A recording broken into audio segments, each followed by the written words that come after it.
What's up YouTube, j'espère que vous allez bien, c'est Urbac. Aujourd'hui on se retrouve pour une petite vidéo sur les revenus gacha. Bon, en vrai de vrai, personnellement je m'en fous complètement, mais bon, c'est un petit peu la mode sur les gachas, donc je vais le faire. Je vais pas partir du bas, je vais partir en top 20, donc du coup voilà, on va partir en top 20, on va aussi parler un petit peu de Arc Field, de son avenir, de son potentiel, et aussi de ce que les gens reprochent au jeu. Déjà les gars, pour parler de Arc Field, il faut savoir qu'il y a eu des nerfs sur Arc Field, il y a eu des nerfs sur certains boss, sur certains mobs, des nerfs de PV, des nerfs de dégâts. Un peu déçu personnellement parce que bon, c'est un gacha certes, mais faut que ça reste. Enfin, c'est assez rare qu'on ait un jeu un peu plus difficile que les autres. Écoutez, ça a été nerf, c'est comme ça. Bon, un peu déçu de mon côté parce que si on s'optie en soi, les boss et tous les mobs, on les éclate. Personnellement, je one shot tous les mobs avec ma Levatane. Donc voilà, tant pis.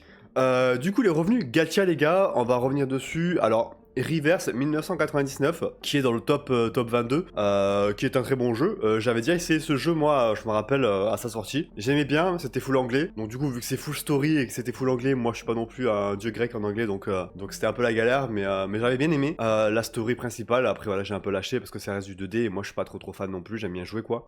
Du coup après on a Honkai Star Rail qui a pris une grosse descente en termes de revenus, qui a 8 millions, donc il a pris une petite descente, mais bon c'est pas la fin, hein, on connaît le jeu. Dès qu'il y aura une collab ou dès qu'il y aura un truc intéressant, un bon perso, ça va vite step up, donc voilà. Blue Archive, je connais pas vraiment. Infinity Nikki qui a remonté, c'était un jeu qui avait une petite polémique, il me semble, à un moment, mais qui a fini par remonter, donc qui est pas mal, je sais pas ce qu'il y a eu dessus, il y a dû y avoir une mage, mais en tout cas, il est bien remonté, sachant que c'est un jeu, je crois, qui vend que des cosmétiques, c'est pas vraiment des personnages, c'est des cosmétiques. Après, par contre, pour avoir les cosmétiques, de souvenirs, c'était assez la merde, hein. Je crois qu'il fallait faire plein de poules pour avoir la tenue parce que tu lootes un casque, après tu lootes des gants, après tu lootes une stature, bref, en mode cosmétique bien sûr, mais en vrai ouais c'est un peu bizarre il me semble, je sais pas si ça a changé. The Battle Cat, je sais pas ce que c'est. One Piece Bounty Rush, ok. Puzzle et Dragon, je connais pas. Dragon Ball Legend, hein, qui a un petit peu baissé, mais qui reste dans cette eau. Uma Musume, j'avais déjà essayé, j'avais pas du tout aimé moi perso. Mais bon, voilà, ça se stabilise, c'est plutôt bien. Bon, ça va remonter à un moment. Arc Knight, donc premier du nom. Donc Arc Knight, premier du nom, les gars, qui a un petit peu step up, qui franchement, le jeu garde des revenus très bons, quoi. Le jeu garde de très bons revenus. Pourtant, j'ai déjà essayé. Alors, c'était sympa, c'est un bon tower défense, mais c'est vrai que moi, de mon côté, c'est pas du tout mon style. Donc voilà. Donc c'est pas du tout mon style. Dragon Ball Dokkan Battle, voilà. Qui a bien fait quasiment un x3, hein. Quasiment un x3 qui a 18 millions, donc qui était à 8 millions. Après voilà, tout ça c'est des jeux vraiment full mobile, hein, pour le coup. Peut-être Infinity Nikki, je crois que ça se joue aussi sur PC, et pour le coup il y a moyen qu'il y ait des gens qui jouent sur PC, mais tous ces jeux là c'est des jeux 100% mobiles, hein, donc voilà. Wuthering Wave, alors étonnant, parce qu'il me semble qu'il y a eu la sortie de je sais plus qui là, Aemet là, qui était jeudi dernier, je crois que c'est ça, donc étonnant que ça ait pas plus step up que ça, sachant que Aemet, alors est-ce qu'elle est sortie ou pas? Est-ce que je dis de la merde? Est-ce qu'elle est pas sortie? Est-ce que c'est un autre perso qui est sorti? S'il faut, je dis 100% de la merde. Mais bon, si c'est pas le cas, my bad. Si c'est le cas, un peu étonné. Voilà. Donc, Wuthering Wave, voilà. Après, ça reste très bon, hein. Ça reste dans le top 20. Ça reste très good. Nikkei, ce fameux jeu de Gunner. Mais bon, voilà, hein. Les gens kiffent. Ok. Ouais, ça reste assez fort, hein. Ça reste assez fort, niqué pour le coup. Gundam, ça je crois qu'on l'a pas chez nous, il me semble. Je crois que c'est qu'une version. Ah si, il y a une version globale, je savais pas. Ok. Est-ce qu'il n'y a pas eu la sortie récemment ou je sais pas. Mais bon, ça marche plutôt bien, j'ai jamais testé ce jeu. Zenless Zone Zero qui a bien step up, il me semble. Enfin, qui a bien step up. Il me semble qu'à un moment, il stagnait plutôt aux alentours des 15 millions. Là, il est remonté dans les 20 millions. Même le mois dernier, c'était à 27 millions. Donc ça a bien step up. En plus, c'est un jeu qui se joue aussi sur tout PC. Donc je pense qu'il est un peu plus haut que ça, mais pas mal. Monster Strike, donc ça, je crois que c'est pas du tout chez nous. Ouais, c'est totalement japonais. C'est pas du tout chez nous, ça. Et ça marche plutôt bien. Donc voilà. Arc Knight Enfield. Donc Arc Knight Enfield, les gars, en vrai, qui a de bons revenus. On va pas se mentir. Maintenant, Arc Knight Enfield est un jeu, pour moi, qui se joue quasiment 100% PC. Je pense qu'il y a très peu de personnes qui jouent sur le jeu, qui jouent au jeu sur mobile. Donc 29,5 millions seulement sur mobile pour un jeu qui sort avec vraiment une grosse partie PC, c'est énorme, sachant que je pense que vraiment sur PC il y a le double voire le triple, donc ouais, il y a vraiment beaucoup de revenus sur ce jeu, plutôt pas mal. Après voilà, je pense que le jeu en vrai n'a pas plu à grand monde. Je pense que le jeu ne va pas plaire et n'a pas plu à grand monde, dans le sens où c'est un jeu où il faut farmer. Il y a des gens qui vont vous dire que c'est un jeu où il faut beaucoup de temps de jeu. C'est pas forcément vrai en vrai. Moi j'arrive à tout faire en vrai le matin, quand je me log le matin avant de partir au taf, j'arrive à tout faire entre allez, 1 heure peut-être, 30 minutes, 1 heure. Après moi je le lève très tôt, hein, donc voilà. C'est un très bon jeu, donc en vrai voilà. Après je pense qu'il y a des gens qui n'ont pas aimé le côté Satisfactory, même si en soi aujourd'hui on voit très bien que au final tout le monde a tout le monde a le même endgame sur la map de Valley 4. Il y a personne qui a créé la map, on a tous les mêmes, hein. Je vous jure qu'on a tous les mêmes. Donc je pense que ça a été pris par un mec qui ensuite a été pris par un mec, qui a été pris par un mec, qui a été pris par un mec. Mais pour que tout le monde ait au final le même, exactement la même usine, les gars, c'est que voilà, ça a été importé.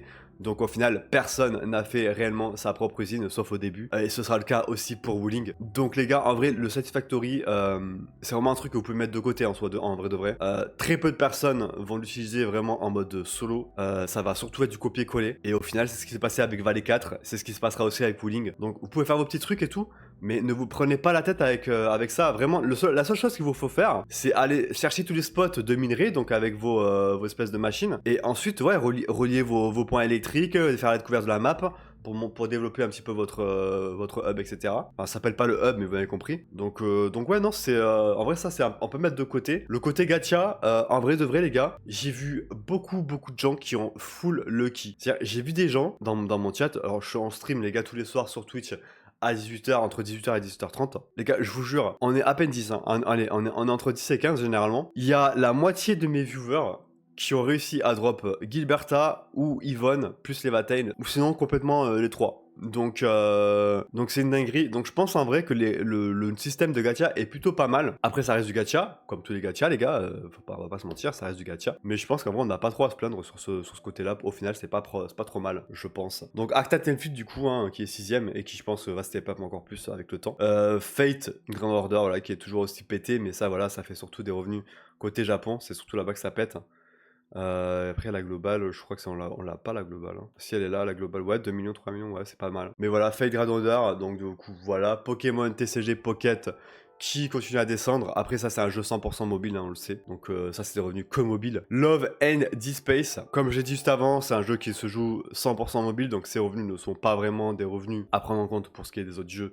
Dans le sens Arc Knight, HCR, Genshin, mais ça reste énorme pour ce type de jeu. Mais les gars, Love and Space, ça dépasse tout entendement. Pour ceux qui ont déjà vu ce jeu, c'est un jeu de fou. C'est une dinguerie ce qui se passe dedans. Bref, c'est vraiment abusé. J'y jouerai jamais. Naruto Mobile, qui ce jeu, la version chinoise, qui pète comme d'habitude. Et ensuite, voilà, Genshin Impact, mais Genshin Impact a eu un gros mois, il me semble, avec, je sais plus comment elle s'appelle, la meuf avec ses yeux bandés là, bref, ce personnage. Et aussi, je crois qu'il y a, non, il y a pas Barca encore qui est sorti, il me semble pas. Mais voilà, donc Genshin Impact qui a de bons revenus également. Ok. Donc là, du coup, c'était pour ce qui est des revenus gacha. Donc voilà, du coup, on a vraiment Arc Knight Enfield qui commence bien. Voilà, hein, qui commence très bien. Après, il y a beaucoup de jeux, moi, personnellement, je m'en fous complètement. J'ai pas envie de faire la guerre, qui est le meilleur, qui est le pas meilleur, en vrai je m'en fous. Tous ces jeux là qui sont dans le top 50, j'irais même un peu au-dessus. J'irais même en soi dans le top 100 en général. Je pense que c'est des jeux qui peuvent survivre. Je pense que c'est des jeux qui arrivent à survivre, même dans le top 100. Hein. Voilà, je pense 600 000 et tout. Hein. Ça survivra. Y a pas à se plaindre, le top 50, bah là écoutez, je pense qu'il y a pas vraiment de souci à se faire pour eux. Tant qu'ils sont dedans, je pense c'est que c'est ok. Hein. Voilà. Donc les gars, c'était Urbac. Je vous dis à très bientôt. La bise, Skyheart. Ciao, ciao.